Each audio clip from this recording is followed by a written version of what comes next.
நமக்கு அந்த புல்லட் டூனாயை இப்போ சமையல் பண்ண போகிறோம். நம்ம அது தேவையான பொருட்கள் சவாளா உள்ளி, அப்புறம் பச்சை மிளகு, கொஞ்சம் இஞ்சி வெளுத்துள்ளி பேஸ்ட்டு, அப்புறம் கொஞ்சம் நல்ல மிளகு, கொஞ்சம் உப்பு, அவ்வளோதான் நமக்கு தேவையான பொருட்கள்.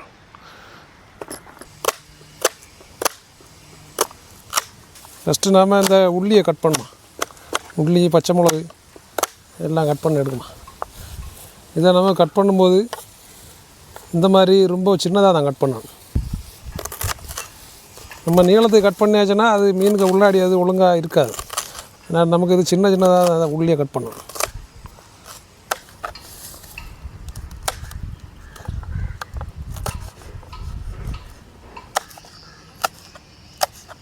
அடுத்து நம்ம அந்த கொஞ்சம் பெப்பரை எடுத்து நம்ம சதைச்சி எடுக்க போகிறோம். கல்லில் போட்டு மிக்ஸி இருந்தால் அதை மிக்சியில் போட்டு கொஞ்சம் க்ரஷ் பண்ணி எடுக்கிறது ரொம்ப நல்லது. இன்னும் நமக்கு இதெல்லாம் சேர்த்து இதில் மிக்ஸ் பண்ணணும். இந்த உள்ளியில் போட கொஞ்சம் உப்பு, அடுத்து நம்மக்கிட்ட இருக்குது அந்த பெப்பர்,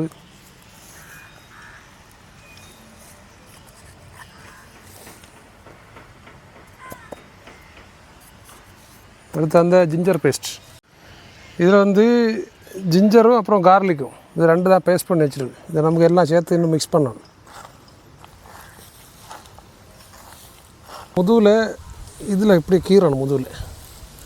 இந்த முதுகை கீறு தான் நம்ம இந்த மசாலா எல்லாம் உள்ளே அடைச்சி வைக்கணும்.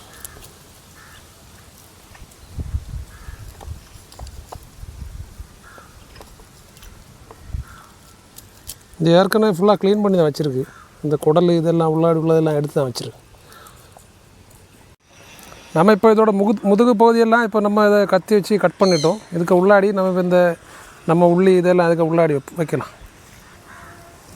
இதை வச்சுட்டு நாம் ஸ்டீல் இந்த கம்பி ஒன்று நைஸ் கம்பி அது வச்சு சுற்றி வைப்பாங்க. ஆனால் இப்போ நம்மக்கிட்ட அது இல்லை. இருந்தாலும் பரவாயில்ல, அது அப்படி இருக்கும். இது ஓப்படாமல் இருக்கணும்னா அழகாட்டு இந்த கம்பி வச்சு இதை சுற்றி வைப்பாங்க. அப்போ தான் அது வெளியே வராமல் இருக்கும்.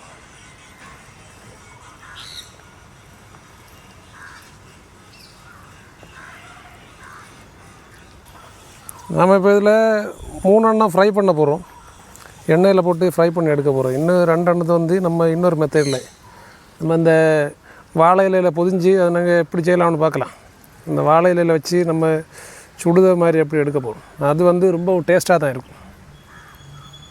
சேம் இந்த மசாலாலாம் சேம் இது தான். ஆனால் நம்ம பண்ணுற மெத்தட் தான் கொஞ்சம் டிஃப்ரெண்ட்டாக இருக்கும். இது 2 மெத்தடுமே ரொம்ப ஹெல்த்தியானது. இதில் நம்ம அதிகப்படியான மசாலா எதுவும் போடவில்லை. இது எல்லாமே உடம்புக்கு நல்லதான. இது பண்ணுறதுக்குன்னா ரொம்ப ஈஸியான மெத்தடு. நம்ம அதிக டைமும் வேஸ்ட் ஆகாது. மீனில் உள்ள சத்து நமக்கு அப்படியே கிடைக்கும்.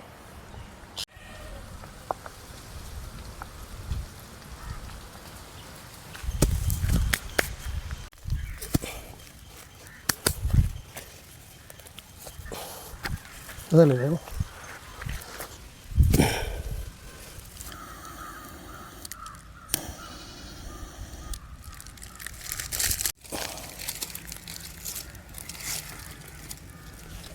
இதில் நமக்கு இன்னும் சமையல் எண்ணெய் ஊற்ற வேண்டியதா. எண்ணெய் இப்போது நன்றாக சூடாகி விட்டது. நமக்கு இந்த மீனை இப்போ இதில் எடுத்து போட வேண்டியதா.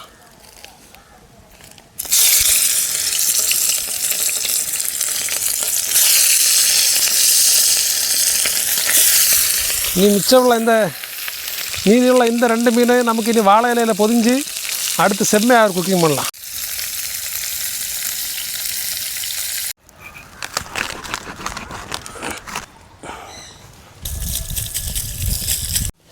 நமக்கு இந்த 2 மீனை எடுத்து இனி இந்த வாழை இலையில் பொதிந்து விட்டு நமது தீயில் போட வேண்டியதாக. இதை நமக்கு இல்லை 2-3 இலையை சுற்றணும். இல்லைன்னா ஒரு இலை சுற்றியாச்சுன்னா அந்த இது பார்த்திங்கன்னா அந்தளவுக்கு அந்த இலை சீக்கிரமே கரிஞ்சு போகும். அதனால் 2-3 வாழை இலையில் இதை சுற்றி தான் எடுக்கணும். அடுத்து நாம் இந்த வாழை இலையில் பொதிஞ்சதை இந்த அலுமினியம் ஃபாயில் பேப்பரில் சுற்றி எடுக்கணும்.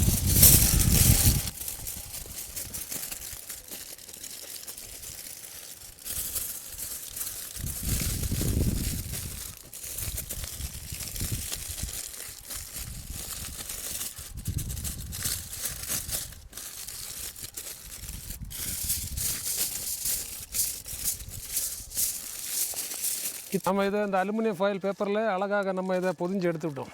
இது நாம் கொஞ்சம் தீ போட்டுட்டு அந்த தீக்கு மேலே இதை வைக்க வேண்டியதான். அது இப்போ தீயில் போடலாம்.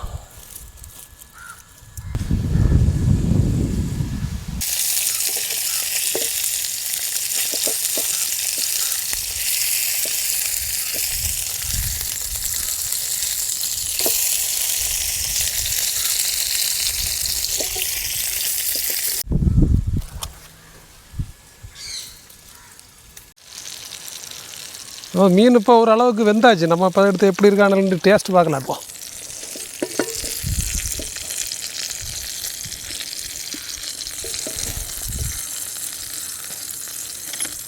மீன் நன்றாகவே வெந்து விட்டது.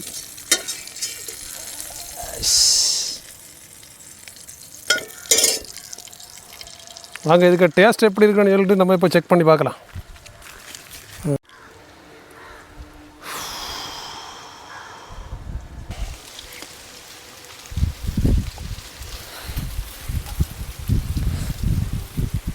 மீன் அழகாக தான் வெந்திருக்கு.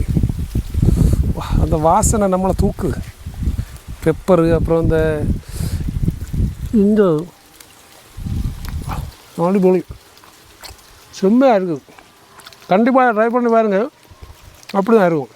ரொம்ப சிம்பிள் வேறு அது.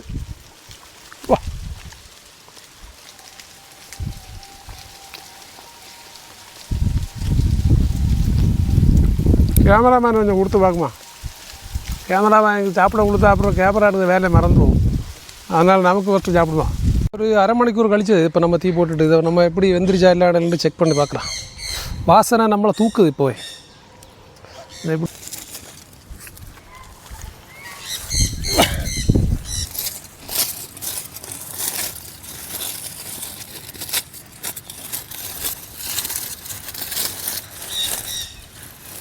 வாசனை இப்போவே நம்மளை தூக்குது.